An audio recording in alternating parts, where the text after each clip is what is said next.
Interesting that while watching the Super Bowl, I couldn't help but notice a commercial, and I'm already blanking on what it was on. Shows you how good a commercial it was that featured Dr. Oz. And Dr. Oz is a very interesting case study in terms of the merit of credibility, in terms of how people perceived him in relation to the health world. So many people that I know watch Dr. Oz and really take into a lot of the information that he introduces on his show, whether it be for specific foods to eat, to specific vitamins to consume, so forth. And, in a lot of ways, the information is interesting and it can be good. But at the same time, if you've been paying attention to what has happened to Dr. Oz over the past few years now, the whole thing with the Federal Trade Commission, the unsubstantiated health claims, is a major concern. And when you make these kind of things, this is where people start to lose trust in your credibility. There's a couple of other brands that have suffered through this, and Palm Wonderful is one of those particular brands that lost a lot of credibility due to unsubstantiated health claims in terms of what pomegranate juice could do, in this case, for prostate cancer. But, again, it wasn't founded enough. And so a lot of these arguments can be very misleading in this case in terms of what you're trying to sell. And there's a lot of legal ramifications because of that. But with that, you also got to consider where the information from the source is coming from. So what we're diving into in terms of credibility is a notion from Aristotle, which is is one of your areas within credibility, which is called ethos. And so your book goes into this, and this is what we're intention, talking about definitions of credibility, and three of them being good character, expertise, and objective mindedness, and believability. So these are these three areas that kind of combine what ethos is. Now, ethos, in a sense, is the notion of character. So it's usually this whole conceptualization of credibility and likability. So whether you are considered credible in your particular field and whether you're likable or not. And these are two very, very important things in terms of what makes good character in this case. So what does make good character? I mean, this is practical, being practical, having good sense, having good morals and virtues. And you can go into the works of Aristotle, what he considers to be the virtues. I think there are like 20 of them. But it's this middle ground of those good morals and virtues in this case that makes somebody of good character in this particular case. So that's one thing that makes you credible are you considered morally good? Are you considered sensible? Are you considered practical? Could be one particular area. The next thing is considered expertise and objective mindedness.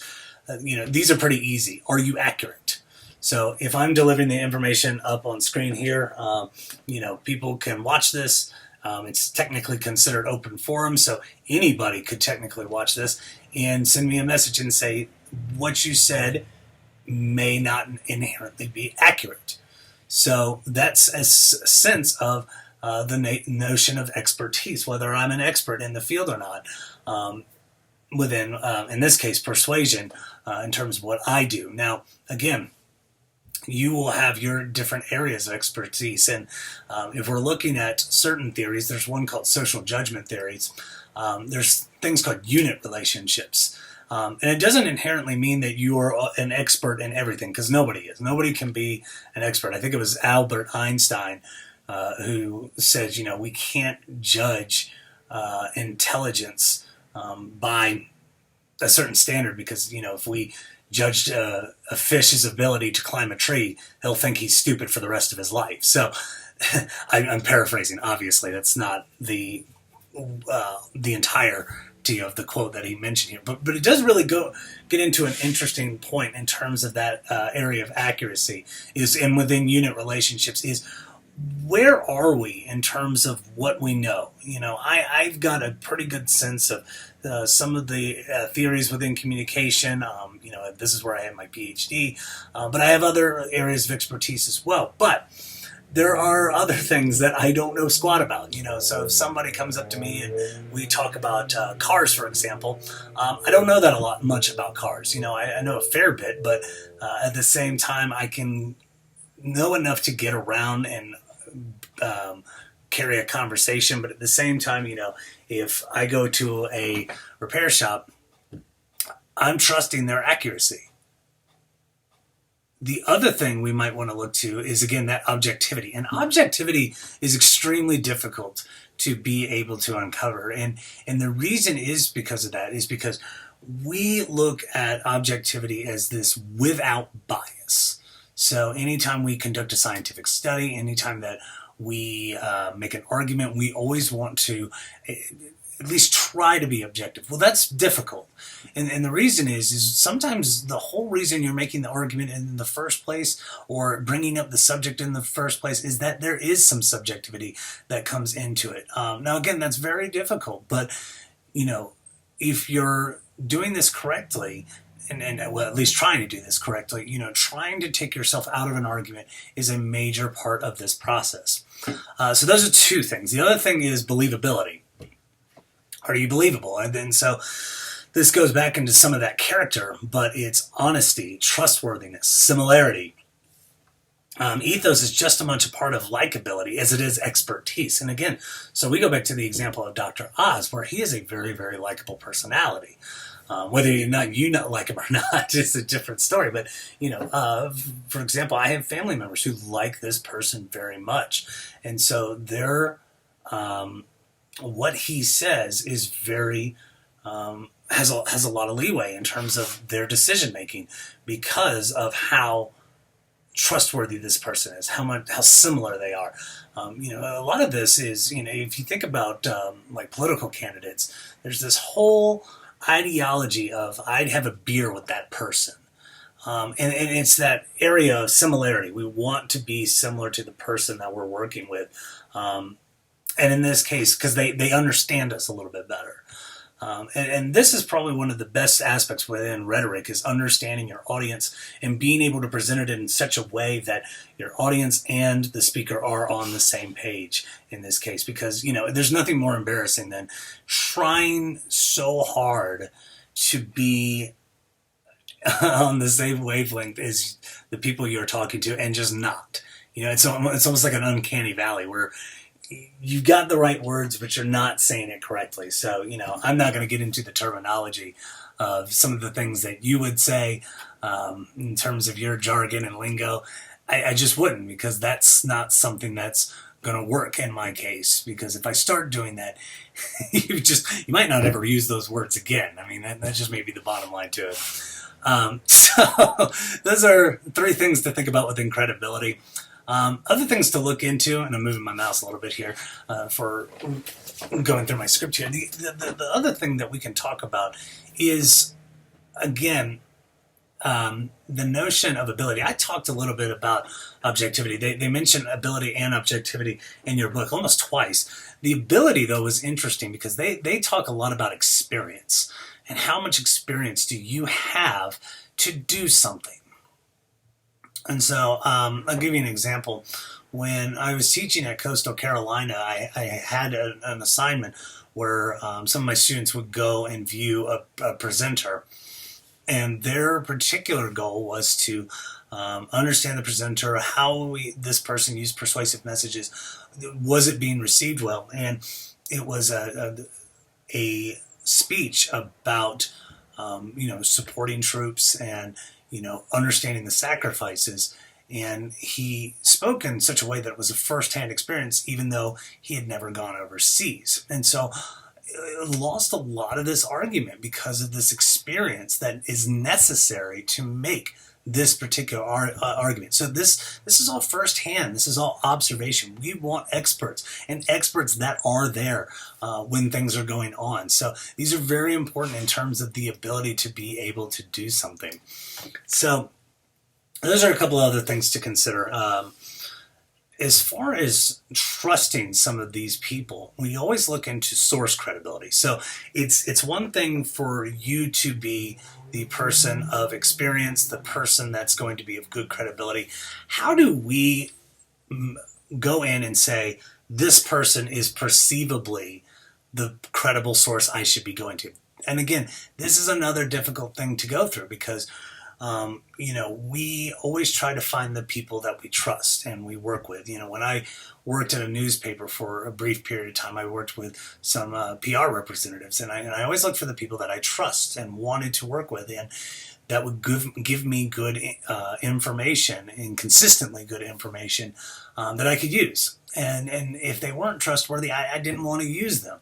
And so these source credibilities, and this is also if you're in journalism or something like that, who you're citing in your particular articles is extremely important. Now they talk a little bit about reluctant and willing sources. I'm not going to get into that so much. I'd encourage you to read that on your own. But I'm looking into this area of source credibility, and I thought this was particularly interesting within your book. And so the first thing they mention is this area of high credibility means trustworthiness. So if a person is of a particular stature in terms of their particular field, they come across as this person of trustworthiness, that obviously they know more than you do. And even in some of the fields that I consider myself an expert in, I still go to a handful of people that I know may have a leg up on, maybe a couple months of research that I don't have, just because they edit a few more things than I do. Their tenure requirements and encourage a little bit more research than mine does. So, I'm not always going to be as on top as they are, just because they're immersed in a little bit more. They have a different kind of job in academia. So I look to them and I talk to them when I see something that's an inconsistency, and I say, I don't know if this is correct. I don't know if I should be using this. I have a question about this. I go to that person and say, what is going on with this? And luckily, the last time I did that, they were like, yeah, that's a good question. We should really look into that, and we should study that. So, but that high credibility is important. And you want to, obviously you want to be known as that person that has high credibility. But it is an inherent relationship with trustworthiness. And that can be problematic. That just because you're the name that is consulted when it comes to this stuff doesn't mean you're always right. And it doesn't mean that there are always new ideas. One of the most trustworthy media planners I've ever met in my life, we had a good conversation about a particular area within communication and advertising. And through this brief stream of conversation we had, he looked at me and said, this is an interesting idea that you are proposing. We need to be looking into this. And that's, to me at least, one of the areas that having that high credibility, it brought some endorsement to my argument that I was trying to make. But it also kind of showed some magnanimity in terms of listening to what people had to say. The story was always that, like George Washington, for example, was always considered a really good leader because he listened to his subordinates. That was always a very important trait that he had. So high credibility is one thing. Some of the other things is better sources mean that people process things more centrally. So if you have that higher credibility, there's a theory called the elaboration likelihood model. And maybe you've looked into this. I think I'm going to have to look here for a minute. I'm going through the syllabi here. I'm going to cover over this theory at some point. Social learning, agenda set. Okay, so this is in March when we talked about advertising. An elaboration likelihood model is pretty cool. And I'm not going to go into major depth with it. And I'd encourage you to look at it in your book. But basically what it says is this is a dual processing model, which means that when you watch something, whether it be on television or if you're listening to something on radio or talking to somebody, you process things in one of two different ways, peripherally or centrally. If you're paying attention to peripherals, you might be looking at jingles. You might be looking at, celebrities. Whatever it may be. Whereas centrally, you will be focusing on the arguments. You will be focused on some of the important information that goes with what they're trying to sell. And so if you are a better source, the chances are of somebody listening to your argument more critically are that much higher. So that is a point to take into consideration. Other things, similarities do not inherently matter, but they can help. Again, finding that area of empathy is important when you're making arguments. Other things, and this is one of my favorites, physical attractiveness helps. If you are found to be physically attractive in terms of the listener, you are to some degree considered more at least worth listening to than someone who would be considered less attractive in the eyes of the listener. And again, there are scientific studies that go into experimentation and like simple things like giving directions. And a person who is more attractive is more trustworthy than a person who is not. Now, granted, again, I'm not saying who's attractive and who's not in any case. What I'm trying to say is within the eye of the perceiver, the eye of the listener, this is where it comes from. If you're introduced as credible, this helps. There's another, the next 1 and 2, excuse me, I'm kind of stuttering over myself today. The next 2 are really interesting, and they're the last 2. But they really focus a lot on how we do something with what's called uses and gratifications, so how we use information nowadays. So one of them is we absorb and we do not necessarily use one source, and we learn by our own investigation. Second thing is it's less remembering the source and more the argument. So those are 2 that work kind of hand in hand, but it really speaks to how we perceive advertisement now, in that we usually seek it now versus, something that was bombarded at us. Again, the Super Bowl advertising is all in our face in terms of what we're watching, but, when something happens within the Super Bowl, like a good example within the game, pass made by the Patriots and it was thrown to quarterback Tom Brady and he misses it. I couldn't help but look up to see if anybody on Twitter had said anything, and sure enough, Butterfingers put their ad in that particular spot. I thought it was clever, showing like a Butterfinger going into Tom Brady's hands and him dropping it, obviously. So, but again, this is kind of what we're talking about here, in terms of me actually seeking it, and a lot of this has to do with how we use the internet, and it's why so many people are on Amazon and ordering things on Amazon is they actively go out and seek it, and then they look at what would be the best brand, and then they look at the advertisement, and this is great for advertisers to some degree. Yeah, you got to be a little bit more creative, but sometimes if this is the other part, sometimes if they're not remembering the source and more of the argument, they're forgetting a lot here. And so this short-term memory can be really good in terms of when I promote something, especially if it's a low, something low on the totem pole in terms of what I'm purchasing. So if it's like, a Coca-Cola or something, having a short message in this case might get a person to buy quickly in this case. Sometimes likability and novelty are better predictors, and those are some areas there. The last thing I'm going to talk about is in terms of credibility versus authority. And I'm going to run out of time here in a little bit. But these are 3 that really stood out to me in these chapters, and I really want to talk about them. So the 3 that they mention in terms of credibility as authority are legitimization, mystification, and anonymity, and identity concealment. So first and foremost with legitimization, we think of endorsements here. These are people that set us up and say, we are a voice to be credible with. So I've got a handful of students that have gone for graduate programs. I've had students that have gone on for their, obviously their area of employment they want to go to. I've got one student in particular that wants to teach.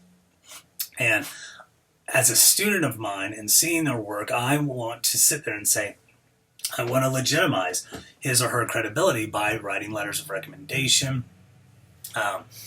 in one particular case, I want to talk to some of my old colleagues and say, look, this student was on the ball. I think they do an excellent job. And, I think they've got a lot of source credibility to be able to speak to a group of students. So this is a major component here in terms of that legitimization. See, I can't even say it. The other one is mystification, and this is kind of cool. It's kind of scary too. Is the whole notion of sounding smart. And I think one of the most interesting things I've ever heard with regards to mystification is it is easy to explain something the way that you understand it. So if you have a concept that you're well aware of, let's say you've got something in an advanced science or math, and it's a concept that you get, you understand, it clicked, and now you're trying to explain it to somebody else. And it's very tempting to say it in just the way that you know how you understand it. One of my best friends is done exceptionally well in the field of math. He's works in a think tank, and he's like, I can't teach. I'm bad at teaching because I can't explain it in a way that a student would be able to understand it. I can only explain it in the way that I can figure it out. He just really has one of those very incredible mathematical brains that, again, the way he does it is the way he does it, and it's just how it functions. But if you just try to explain what he does to somebody else, they'd sit there idly and look at them going, I don't know what you're talking about. So that's kind of an easy step. If you get something and you understand it, it's pretty easy to be able to explain it in the way that you understand it. Whereas, sorry, my nose itches. Whereas it's far more difficult to not only understand it, explain it in a way that you understand it, but then go one step further and then explain it in a way that they understand it. So again, this may be considered to speaking to a lay audience. So someone that might be educated, but still may not get this. So I often consider this, and we go both ways with this, is when I communicate communication theories with my wife, for instance, I'll speak about something and she'll stare at me blankly. And that's fine, because I'll sit there and go, okay, this is the way that I understand it. And because I've got so much experience within this, I don't expect her to know all this stuff. Just as, again, she knows more about cars than I do, so I don't expect, when she explains something to me, I don't expect it to where she will be able to say it in a way that I'll understand it right away. And it goes the same way with some of these communication theories that I say to her. And one of the things I have to do every single time is back up and say, let's give it an example to where this might make sense. And again, vice versa, in terms of when she explains something that I don't understand. How can you explain it in a way that makes sense? And this is using many literary devices to help people understand. I mean, these are why authors are so successful in terms of some of the things that they write, because they write in a way that people understand it and contain vivid imagery, as well as like analogies, metaphors, similes, that kind of thing, so that people will be able to understand it. And with mystification, it's using this jargon to be above the source. And there's the old saying, and bear with me here, I actually had to write it down. Someone mentioned here, he goes, if we knew what this person was saying, then that person would know that we knew that that person didn't know what he or she was saying. I don't know if that makes any sense, but it's the whole conceptualization that you're using so much jargon and purposely trying to speak above your audience that there's no way that they can follow. And, in many ways that we just trust them because they speak with big words, I guess. But if you really broke it down and really got into the layman's terms of what it means, are you really making a good argument here? That's really important here. The last one is anonymity or identity concealment. This comes into a little bit of what we'll be talking about on Thursday, so I'm not going to go too far into this. It's talking about two-step flow, which talks about opinion leaders. in terms of being able to take a message and project to another group of audience members in terms of what you've seen. The other thing that goes in with this is what's called placebo effect. And if you want to get introduced to a really awesome field of psychology, look into areas of placebos. Because, if you've ever heard of a placebo, you probably have at some point. But understanding that sometimes it's just within our mind that really persuades us to do something. So we can tell people that this will calm your nerves when in reality all I'm doing is giving you a sugar pill. This is a pill that's meant to calm your nerves. You're meant to feel a lot better, but all it is just something to make your brain perceive that it will work in this case. And it's awesome how well it can work. And the same thing works with source credibility, is this notion of placebo effect. If I think it will work, it usually does. So, again, these are some of the notion and concepts. Goodness gracious. I mean, it's a tough time talking today. You didn't say that. So think about that in terms of the area of credibility. We're going to get into authority and even a little bit into types of power on Tuesday when I talk through Cialdini. Again, all this stuff is super important in terms of, understanding who are your areas of influence when it comes to authority, how much credibility do they have, but how do you challenge these people? Because we always want to have this idea of critical thinking as much as we possibly can, and that's difficult. And part of the way that it's difficult is because, if a person comes in and says, well, I've just been doing this longer, that's hard to argue against. So, again, things to think about. And I'm not saying, you should always go against authority or so forth than that. But what I am saying is, it is important to ask questions. It is important to challenge some things. And by doing that, this is an area of influence that, we can uncover and understand the world a little bit better as we see it. So that's it for today. Remember to look through your discussion boards. Like I said, I'm going to be posting the next one up here in a few minutes. Otherwise, I hope you all have a wonderful day. I will see you all on Tuesday. Thanks.